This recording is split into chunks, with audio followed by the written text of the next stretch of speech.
On today's show, Cooper Flagg is the best player the Mavs could have hoped to add in the offseason. Trades, free agency, all of it combined. But how good does he make them? We'll talk about that and more in today's Locked On Mavs. All right, I got Mark Tatum back up. I mean, if we get top two, that's insane. Fourth pick is the Charlotte Hornets. The Charlotte Hornets. The Philadelphia 76ers. Oh, okay. Oh my God. Dallas Mavericks receiving. Stop it. Stop. The number one pick will go to the Dallas Mavericks. Cooper Flagg will fly in Dallas. Dogs, all of us, all five. You are Locked On Mavs, your daily Dallas Mavericks podcast. Part of the Locked On Podcast Network. Still can't leave. Your team every day. I'm gonna get a city like that.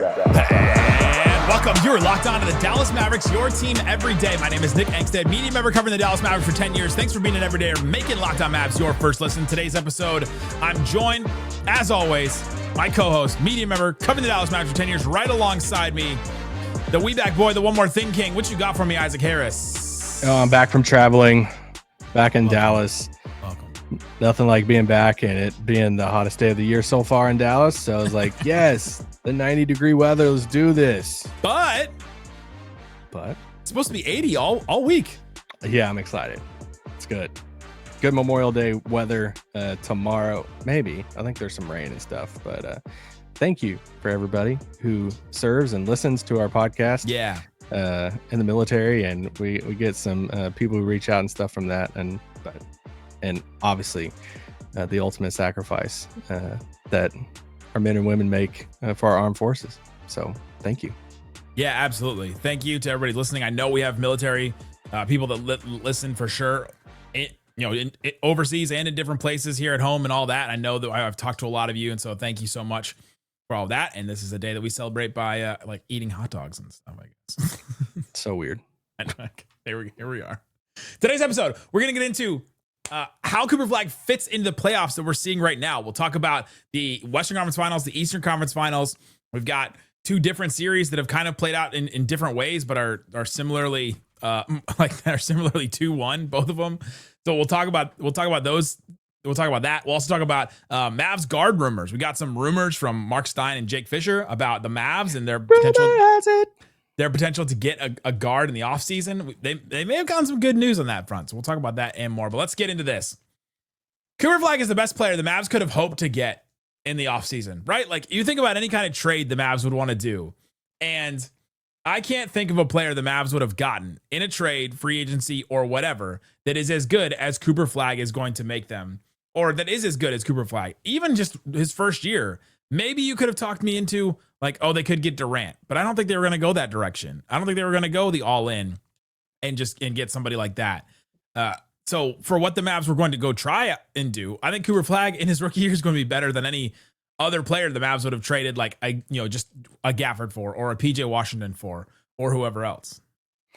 Yeah, I was thinking about that the other day because we hear a lot about the timeline and stuff that Nico's thrown out there these next few years and 2 to 3 years and all of that. And, a lot of the content about Cooper Flagg that a lot of people have been doing is about the future timelines. Man, he's so young. He changes just the, trajectory of the Mavs for the next decade and all the stuff. But even if you just look at the timeline or just look at next season, yeah, like Cooper Flagg is better than anything they could have realistically added this offseason just for next season. If you're just looking at how good the team can be next year, because they're pretty limited, right? Like, you're going to have a draft pick that could have been like 11th, probably, or 12th or 10th, somewhere through there. And it's like, all right, cool. We were looking at some guys that, Jeremiah Fears now has moved up in a lot of mock drafts. So he probably is not going to be there at 11 anyway. So it's like he went high in the Locked On mock draft. We've been going through that recently. He did. The easiest pick we've ever made in the Locked On mock draft, by the way. That'll come out later in June, but yeah. Fears went to a team that traded up to get it. Yeah, true. Right. Yeah. So, you look at that and it's like, we were just hoping. It's like, all right, let's hope at that 10th or 11th pick, we can get somebody that's going to be in the rotation. Hopefully, that's the hope and dream of that. Probably a backcourt guy. And then it's like, man, we're pretty limited as far as free agency. You're going to try to get under the apron. It's like, try to add, a discount bargain guy, kind of like they did last offseason, getting like a Dante Exum or a Dinwiddie or somebody like that. And it's like, all right, a lot's banking on just bringing Kyrie back, getting him back fully healthy. Let's get everybody back fully healthy and kind of running this thing back. And then possibly like, hey, who can you swap out if you're going to go the trade route? Who can you swap out like a Daniel Gafford for just because of the expiring contract? And it's like, do you try to, shift that money around to another position? But Daniel Gafford isn't getting you a Cooper Flagg. So like, as far as like a talent, and that's how good Cooper Flagg is, that if you just look at next year, Cooper Flagg's going to step in and be a day one starter, and it's going to have this all around impact. And especially this one thing that we've heard over and over again, defense. And he's going to be an impactful defensive player, high impactful defensive player on day one.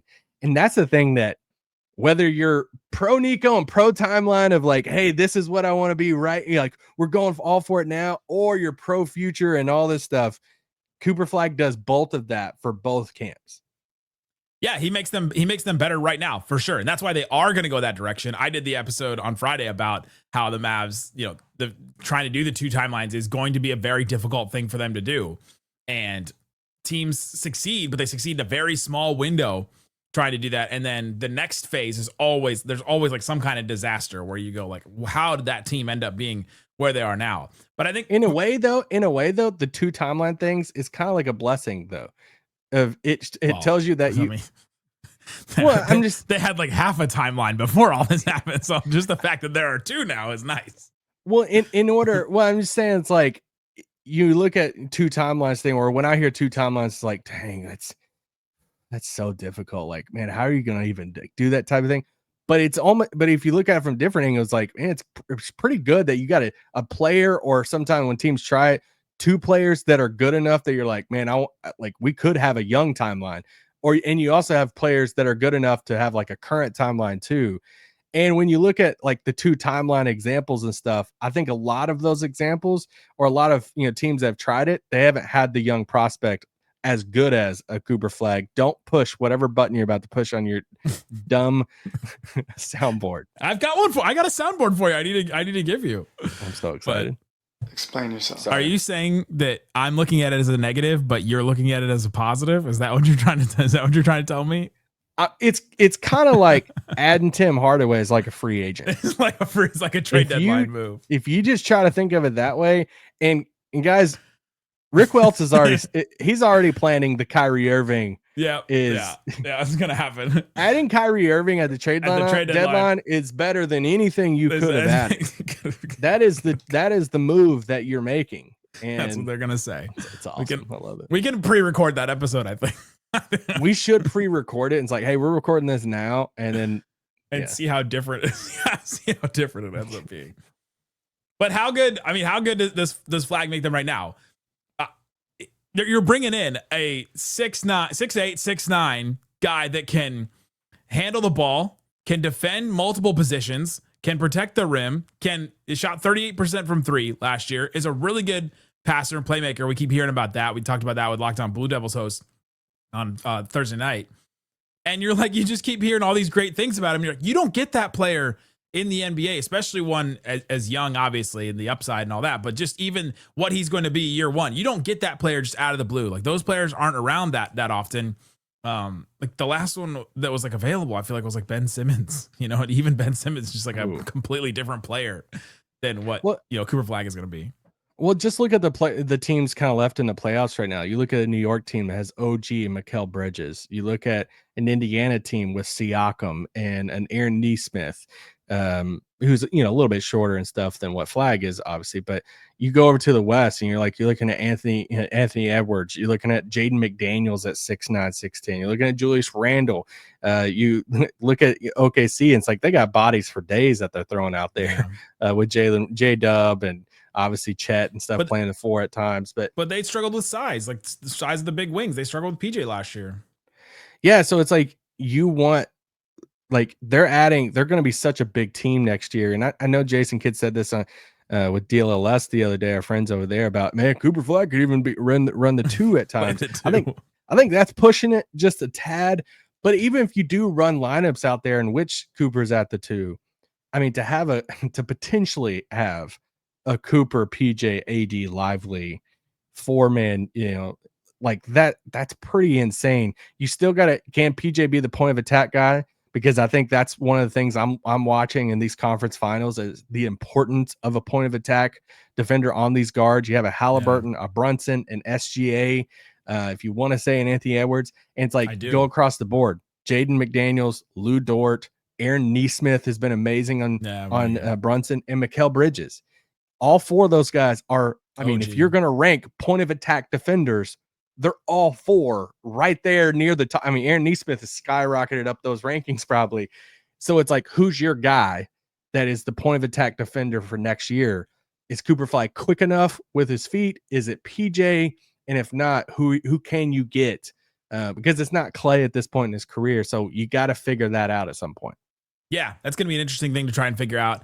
But how does Flagg fit in the playoffs? How can we see him playing into the playoffs right now? Is he going to be that point of attack defender? What lineups and roles do we think he's going to play? Let's talk about all that and more coming up. Today's episode of Locked On Mavs brought to you by Monarch Money. Monarch Money helps you when you've got so many things going on and you've just got so much that you're trying to figure out in life, and you're like spending it all over the place, and you're spending money here and there. You're going all over the place for the summer, and you're like, all right, spending for this cookout, this barbecue, this here and there. And you have to figure out, all right, how do I just get everything all in one place so I can just open up one web page and I can see everything in front of me? That's what Monarch Money helps you to do. It connects everything, connect your accounts, investments, spending, all in one place so you can stop managing your money and start building wealth. It's a complete financial command center. You can get all that stuff. Surprising insights as well. You can tell it like different goals that you want on the side, and then it'll tell you, like, give you steps on how to how can you get to those next goals, which I kind of liked. It's a little walk you through all those. Easy collaboration as well. You can add somebody else to your account, which is great too. So you're on the same page about stuff. Take control of your finances with Monarch Money. Use the code LOCKEDONNBA at monarchmoney.com for 50% off your first year. That's monarchmoney.com. Code LOCKEDONNBA for half off your first year at monarchmoney.com. Shut it down! Let's go home! Thanks for hanging out with us on Locked On Mavs, being part of the show, part of the Raccoon Squad. That's what we call our listeners. We appreciate you, one of you, for checking out the show. We'll be going on this daily all throughout the summer. We'll have extra episodes. We'll do all kinds of fun things. We may do a live show around the draft. I'm feeling like we could have some fun there. So our last live show was awesome. It was great. Let us know in the comment section what you want us to do this summer, or what kind of live shows we would want to do. Maybe we'll do one for Summer League too. The first day of Summer League, that could be pretty fun. It's gonna be hopping. That's the best day to like all hang out, because it's just like, I don't know. The game doesn't really matter. The game doesn't matter, but it's still fun. Everybody just come over to my house. This is what. Let me smoke. Have you seen what the All American Rejects are doing right now? They're this band that was really popular when we were in high school, and they're all over TikTok right now because they're doing these random house shows at colleges and like fraternities and sorority houses and like just house shows. And so they have you sign up for a text line, and then they text you the address of the place that you're going, and then they're all just like at this house. There's like thousands of people. How old is this band? At this house. They've been around for a while. They had that song "Move Along," "Dirty Little Secret."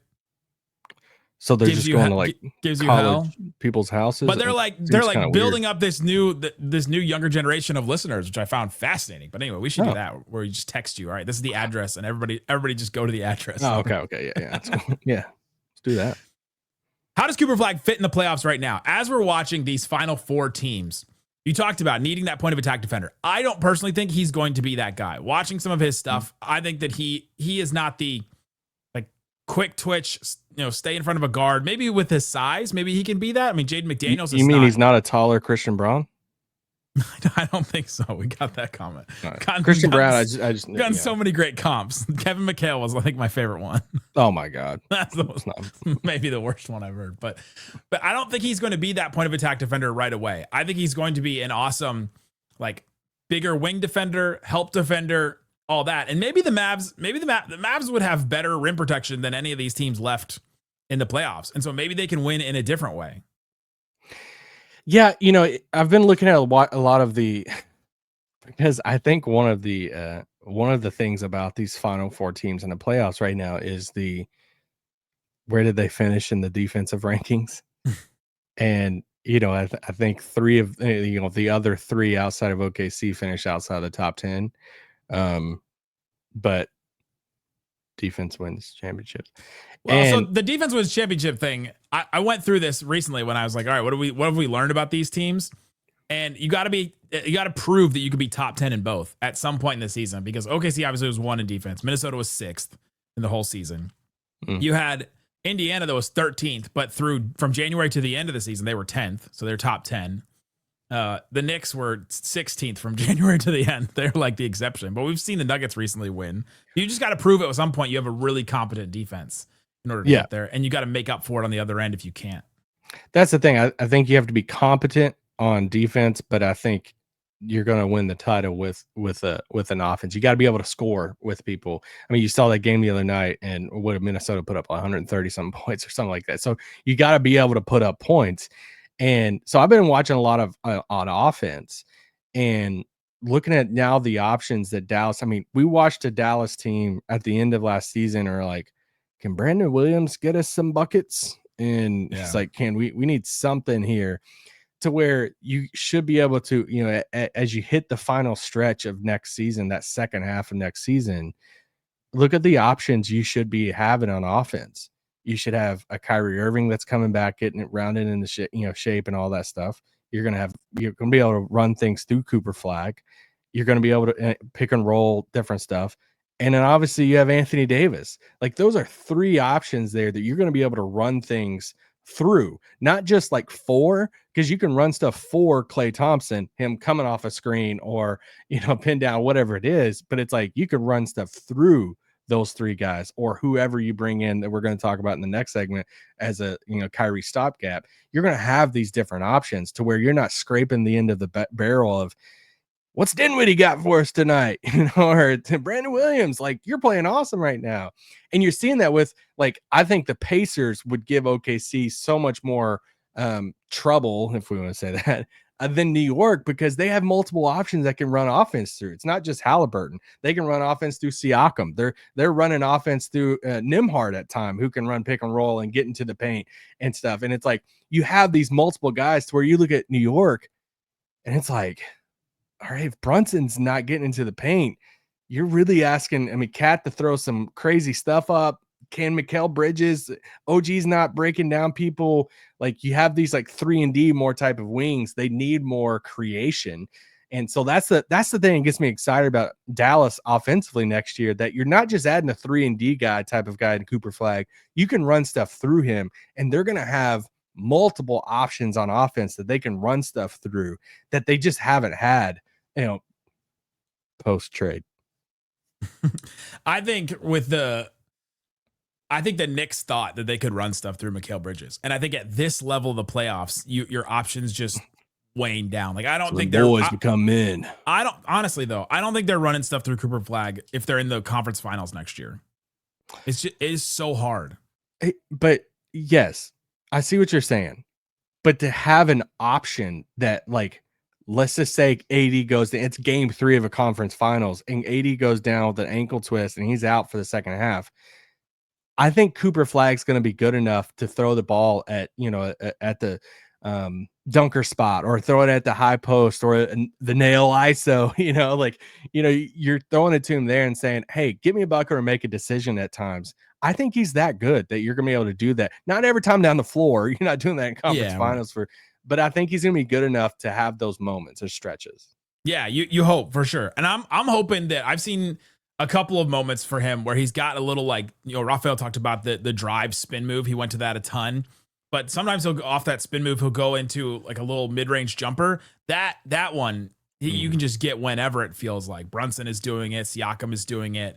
You see obviously Shea does it like literally every time down the floor. I think he's hit 1-3 in this whole round, but I hope that he has that shot early on and he works on that a ton throughout the season, and we see that, because that's a shot he can get. And so if he can get there comfortably against a one-on-one and they aren't able to throw a double because they've got Anthony Davis on one side and Kyrie Irving on the other side, then I'll feel a little bit better about him being able to do some of that stuff and can he something through him.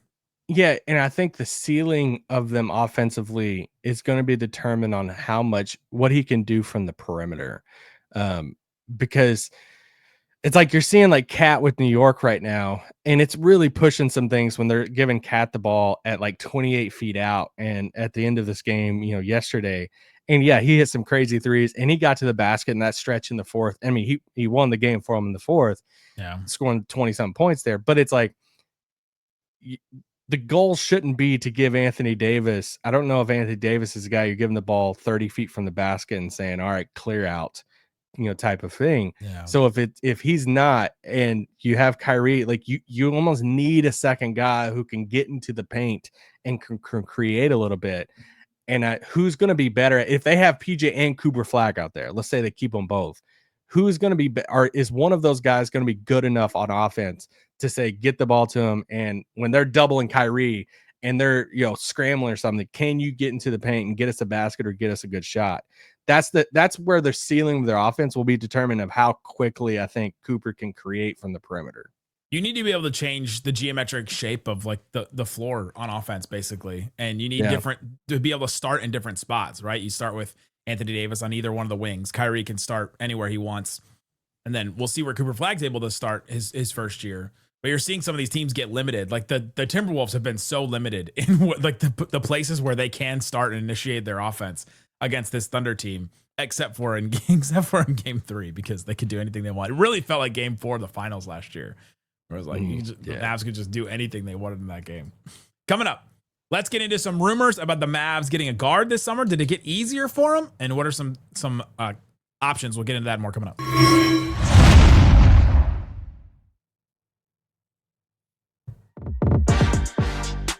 All right, Isaac, we're talking about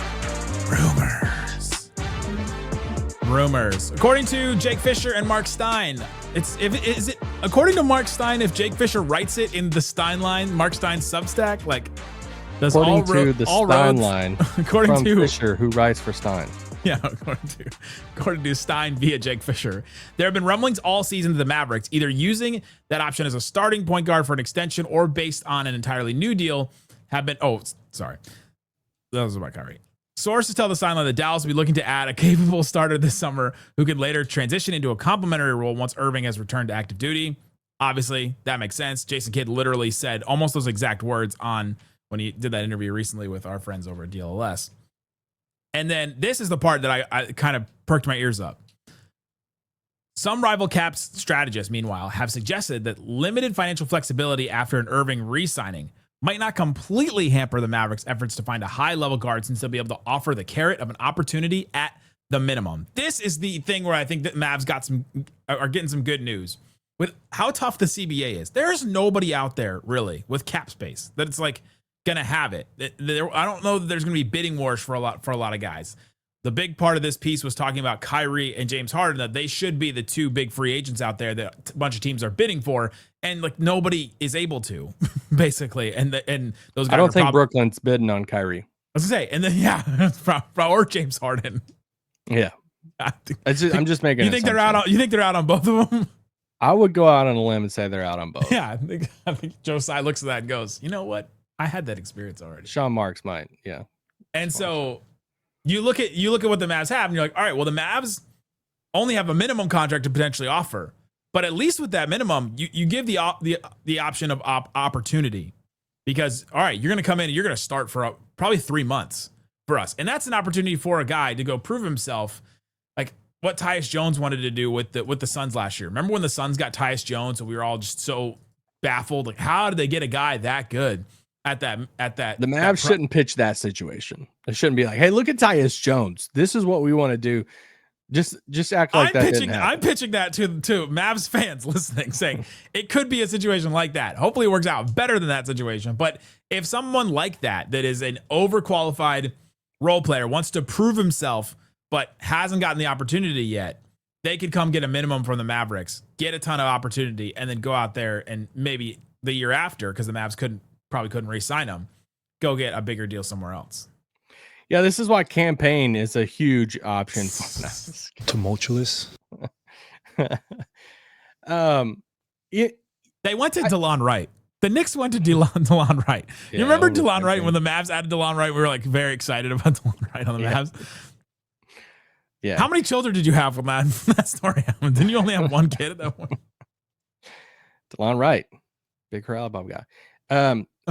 When I think they kind of did it last year, right? Like to get someone like Dinwiddie comes in on a minimum contract. I think we were kind of surprised when they added Dinwiddie. It was like, hey, I mean, not that, not saying that we have, jerseys for the whole family for Dinwiddie, but it's like for the minimum, sure. Yeah, like, it was a great signing. Because he looks at it and was like, yeah, but he looked at him and was like, no, it's not just, hey, I played good basketball there, but it's like, hey, they need another guy to play off Luka and stuff and to create with Luka and Kyrie, that third guard role. And so I think they've already shown that they can be that type of place. And yeah, a win now team playing with, all these really good guys that like they're going to be going for it. And you got the eyeballs of people watching a Cooper Flagg team and all the stuff. Like you could convince somebody to come in there. Now the question is just like, who is it?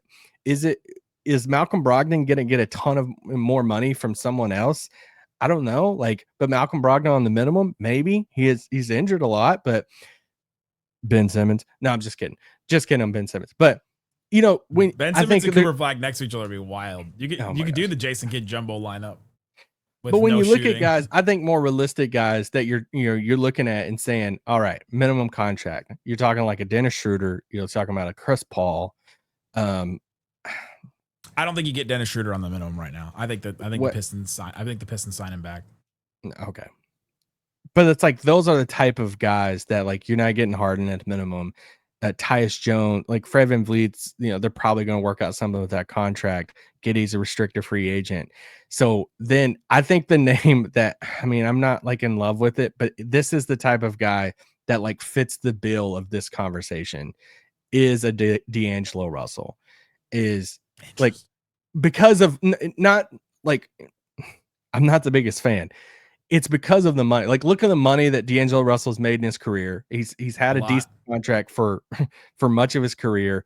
He gets buckets, all the stuff. The idea to D'Angelo Russell of just getting a minimum contract probably seems pretty crazy. And like for somebody, it's like, surely there's somebody out there that's going to give him, a decent amount of money to come score off their bench, or whatever.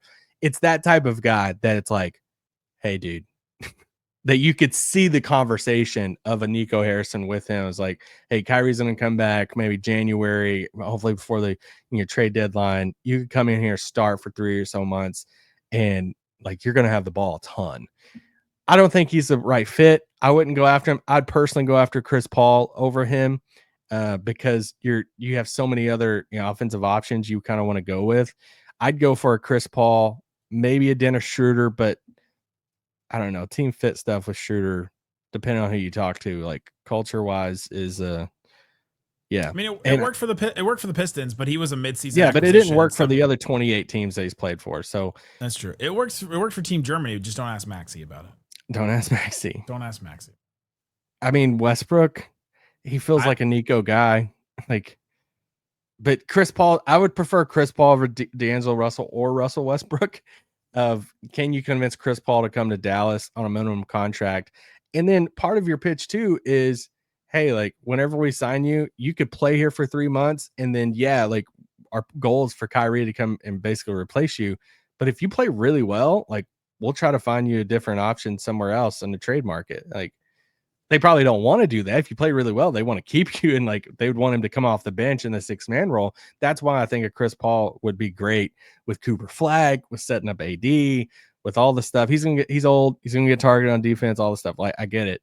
But I think he's still good enough to hold down the fort for 3 months until Kyrie comes back. And he's friends with a bunch of those guys. I would agree with you for sure. That's a conversation we'll have on another day. I can hear a lot of people saying, well, aren't any free agents that are going to come in just going to say, well, why should I trust this front office? I don't think the level of free agents we're talking about, that conversation matters to, right? Because I don't think to 90% of the players, that's not going to, I'm not trying to like take up for the front office at all. I think people are overestimating like money is money. So opportunity is opportunity. There's only 30 teams. Yeah, there's only so many jobs in the NBA.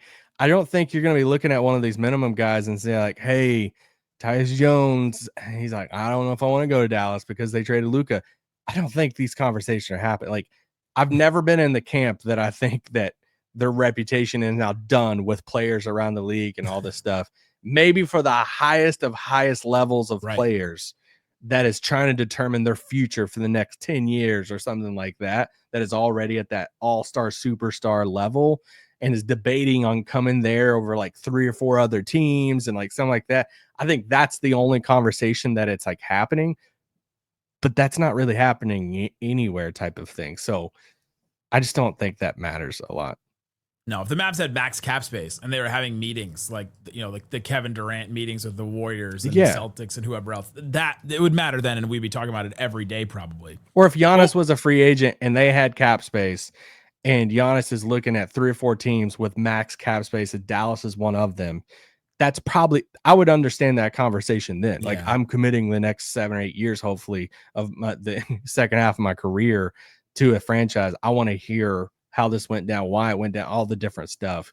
But that situation's not happening. So I don't. No. Tomorrow we'll be back with more, talking about the Mavs, talking about Cooper Flagg, talking about just how did we get in this situation, because it's absolutely wild that we're here at this point. We'll talk about all that and more tomorrow. Check out the text line. You can get text from me and Isaac. We'll respond 214-643-8637. Link in the description as well. Guys, thanks for listening to Locked On Mavs. Peace out.